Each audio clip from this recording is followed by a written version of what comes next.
Here's a basic truth. Our bodies are designed to heal themselves, to regenerate themselves when they wear down, to recover from illness and injury, and even to prevent illness in the first place. So you may wonder why the body seems to not always heal itself, and we have rampant chronic illnesses and life-threatening diseases. The answer is trauma.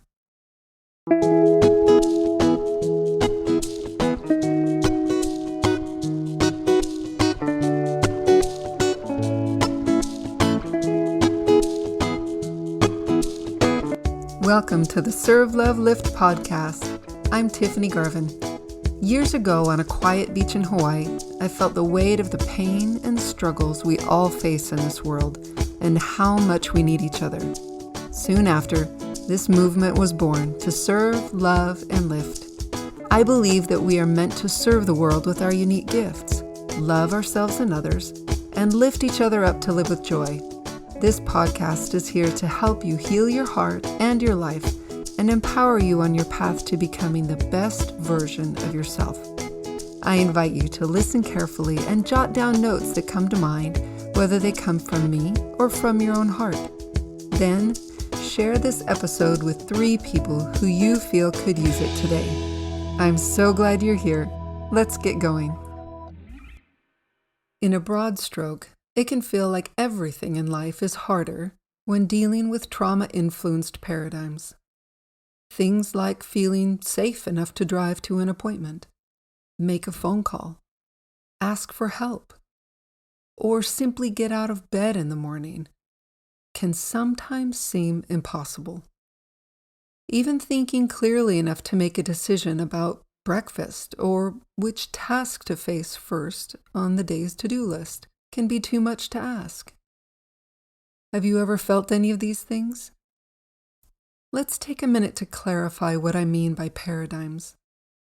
In my years of study and practice, I've come to understand that paradigms actually reside in 3 different levels of the body. They show up as beliefs, subconscious paradigms, and genetic patterns. Paradigms can be altered and imprinted with new information in a number of ways, through positive intention, intense or persistent traumatic experiences, and even milder everyday traumas. Beliefs are the most superficial level, making them relatively easy to affect. Subconscious programs are in that energy-flowing part of our subconscious, so they are deeper and can be more difficult to influence for good or bad. The genetic programs exist in the innermost part of us, our core, our spirit. Genetic patterns are developed by the most intense or persistent traumas or intentions and are therefore the most difficult to heal. Paradigms on each of these levels can also be inherited. Yes, it's true. You can inherit trauma wounds from your great-grandma just as easily as her blue eyes, if she wasn't able to heal them sufficiently before passing them on. Have you ever noticed that you have the same fear of spiders as your mom? Or the same allergy to pollen as your dad? These are just some examples of paradigms that can be inherited. When any of these 3 levels of paradigms are traumatized, they can make life harder for us in 4 main ways.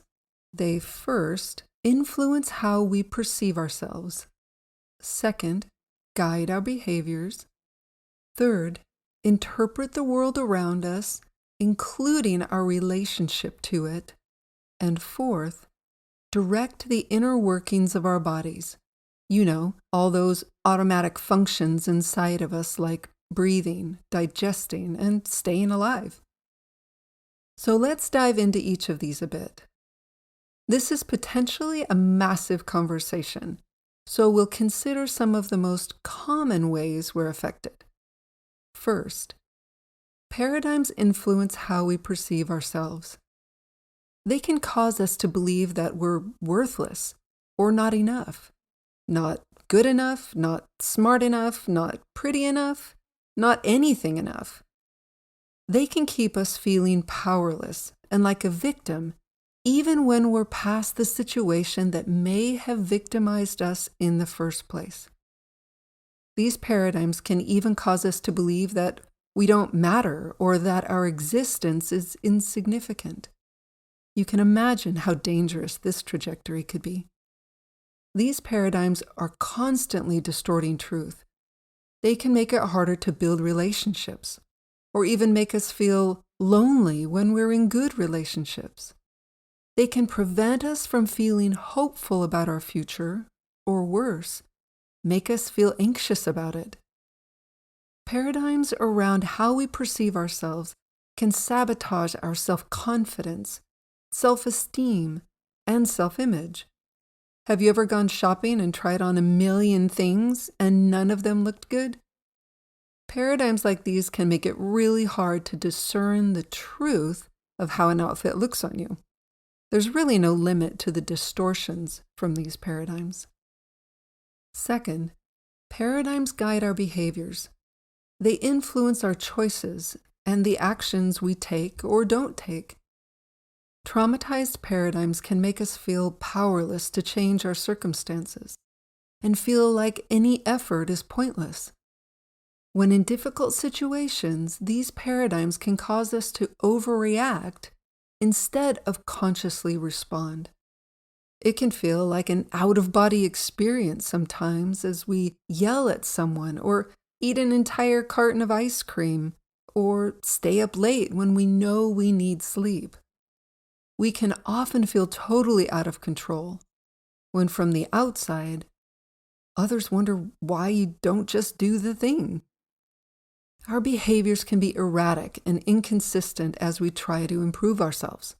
They can show up as limiting beliefs or upper limits when striving for personal development or goals. They can make us neglect ourselves or feel like we're not worthy of basic self-care. It could also be as simple as craving chocolate and not resisting when you're trying to lose a bit of weight. Or eating way too much at a holiday dinner when you know you'll kick yourself when you see the scale the next morning.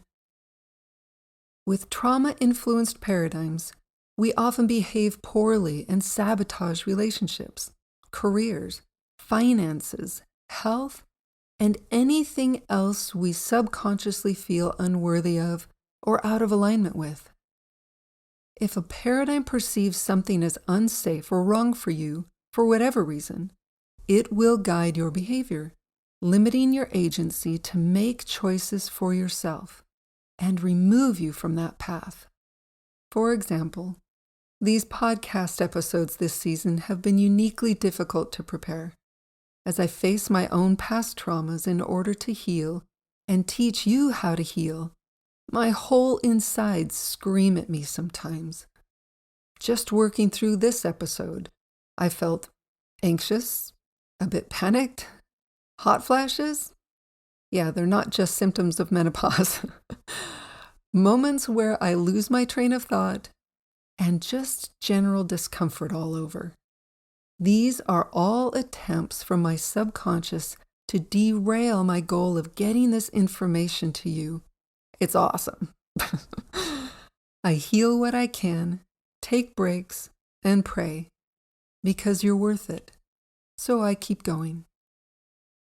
Third, paradigms interpret the world around us, including our relationship to our environment. Anything in our environment is up for judgment. People, places, things, and experiences. We can react to everything. Unfortunately, trauma-influenced paradigms can cause us to react to seemingly benign things because our subconscious first identifies them in the midst of a traumatic experience, subsequently cataloging them as threats in order to be able to avoid them later on and keep us safe. Paradigms also define our perceptions of life situations, give them meaning, and help us make sense of our experiences. Depending on the current internal environment or the state of our subconscious paradigms, these new definitions can be quite detrimental if we're starting with wounded or vulnerable insides. Other problems with traumatized paradigms are that things like apples, the color red, daisies, and cats can cause emotional or even physiological reactions. We know them as allergies and sensitivities. Like I mentioned before, totally benign objects like food and animals get villainized. Panic attacks, for no apparent reason, are also prevalent here. We can feel vulnerable to the world and all its chaos, even if the chaos doesn't directly impact us. Our paradigms are very effective at keeping track of perceived threats and letting us know, sometimes very loudly, that we are too close and could therefore be in danger. This applies to people and places too. We can find ourselves getting agitated or impatient with people we care about who are doing their best but still making mistakes. If those mistakes impact us at all, they can be perceived as threats. You know that phrase, wearing rose-colored glasses? This is an example of an optimistic paradigm. It filters and interprets the world in a positive light. With trauma-influenced paradigms, our filters can cause us to feel irritated when a man is being a gentleman and opening a door for us, or cause us to be hypervigilant when someone is walking behind us on a sidewalk. For combat veterans, holiday fireworks and cars backfiring can trigger paradigms that make them think they're in mortal danger. If the filter is strong enough, they could even believe that they're actually back in the trenches of a battlefield. Paradigms control how we perceive reality. Hey, amazing listeners. Ready for a journey to emotional well-being? I've got a gift just for you. Download your free Quickstart guide to emotional healing now. Take the first step toward healing emotional wounds and embracing joy. This step-by-step guide is your compass to a brighter, more empowered life. Dive into practical exercises and insights right from your pocket.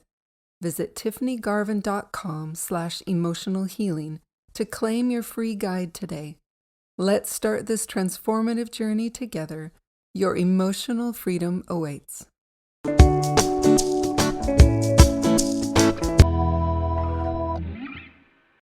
Fourth, subconscious paradigms also direct the inner workings of our bodies, all those body systems and functions that help us heal and keep us alive. Here's a basic truth. Our bodies are designed to heal themselves, to regenerate themselves when they wear down, to recover from illness and injury, and even to prevent illness in the first place. So you may wonder why the body seems to not always heal itself, and we have rampant chronic illnesses and life-threatening diseases. The answer is trauma. Trauma can short-circuit the paradigms that control our body's natural functioning and prevent us from healing, or worse, cause us to get sick. There are many ways these paradigms can impact our health. Now, before I name some of these health issues, I know that there are often many factors that contribute to why disease exists. Issues with diet, sleep, movement, pathogens, chronic stress, and it just being someone's time to go. Some experts lean into the idea that root causes of illness are either toxicity or deficiency. They believe that at the cellular level, these two factors are the causes of all disease, that our cells' responses to these two factors determine our health or sickness. While they're likely correct at some level, I'm talking about what's below our cells. What makes the cells function well or not? What makes them perpetuate health or illness, well-being or disease, life or death? How well our cells are programmed to respond to toxicity or deficiency is my focus. I believe that our health has more to do with the programming of our cells than what challenges they have to deal with. For example, if you eat junk food, never exercise, and don't get to sleep until 3 a.m. every night, you can't expect to feel good and have the energy to make it through your day well. Or, if you don't do your homework and neglect to study for a test, don't be surprised if you get a lousy grade. We, including ourselves, can only accomplish what we're programmed or prepared to handle. All right, what kinds of illnesses can trauma trigger in our subconscious paradigms? Here are a few. Autoimmune diseases, anxiety, depression, chronic pain, cancer, tooth decay, and a myriad of other issues can develop quickly or over time when we experience trauma of any kind and don't resolve it appropriately. Broken bones and other injuries can struggle to heal properly. I've pointed out allergies a number of times because they're such a common health challenge with often a very simple resolution. Heal the underlying trauma, and you allow the body to get back to work healing the issue. Again, the more you take care of yourself on those physical, mental, and emotional levels, along with helping these paradigms aim toward well-being, the greater the healing that can take place. After all this talk about what things are harder with trauma-influenced paradigms, you may be wondering which of your challenges are rooted in trauma. There are a number of ways to identify those, but since I'm not sitting there with you where I could help you account for all of them, let's do the next best thing. Let's just start healing them, because clear, focused intention communicates directly to our subconscious paradigms and heals the wounds. If you can write down your current issues, do that. List all your physical symptoms, emotional burdens, difficult memories, and limiting beliefs that you can identify. Put a mark next to the ones that are bothering you the most, and choose one to focus on for the next few minutes. If you're not in a place to write, just listen for a moment to identify the issue that's raising its hand, that's ready to heal. It's probably the loudest. How intense is the issue you just identified? Rate it on a scale of 1 to 10, or whatever you want to use to measure it. Got it? Let's use the techniques from my book, Life Above the Line, to resolve the first layers of your issue right now. Because trauma can move quickly through the levels of the body and cause reinforcing and compounding problems, we'll use all 5 techniques to address every angle where the body needs to heal. If you're new to the podcast, don't worry, just follow along. I'll explain as we go. Using your intention to invite healing to your issue can reignite your body's natural healing mechanisms that are controlled by your subconscious programs. This helps your body shift into healing mode. First, think the word heal and take a deep breath.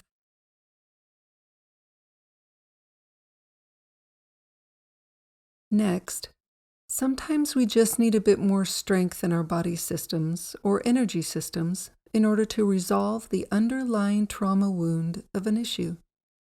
So, think the word strengthen and breathe.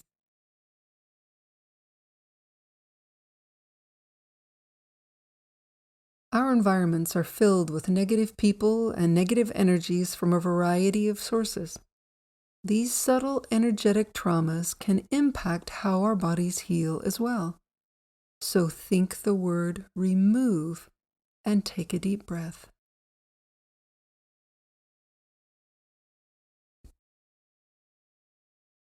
You may already be familiar with how negative thoughts, beliefs, and emotions from trauma can become stuck in us and interfere with our health.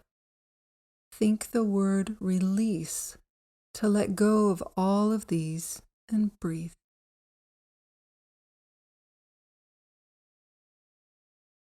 Last, as I mentioned earlier, when trauma is big enough or persistent enough, it can imprint more deeply into our paradigms of subconscious programs and genetic patterns. To heal these, think the word restore and take a deep, cleansing breath.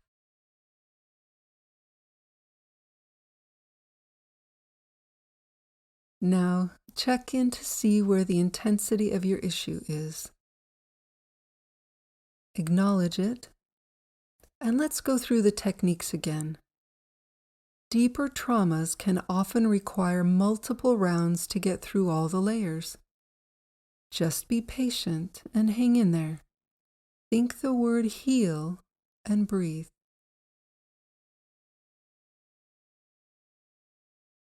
Think strengthen and breathe. Remove and take a deep breath. Release and breathe. Finally, restore and take one more deep breath. Feel free to pause this recording or replay it to repeat the process in order to keep healing and gaining relief. Really, it's okay to pause. Well done. It can be intimidating to face our deep trauma wounds, but the alternative of ignoring them and allowing them to fester and build into bigger problems is worse. I invite you to take these techniques and repeat them each day in a little meditation. It can take you 5 minutes or 20 minutes. You can begin taking your power back and resolving your lingering wounds so they don't control the quality of your life anymore. Just a few minutes a day can work miracles. Keep these words handy. Heal, strengthen, remove, release, and restore. Simple words with profound impact when activated by your intention. And remember to keep breathing. You can counter the effects that trauma has on your paradigms and make your life easier. You're more powerful than you realize. You've got this. Thank you for being with me. Remember to share this episode with 3 people who you feel could use it today.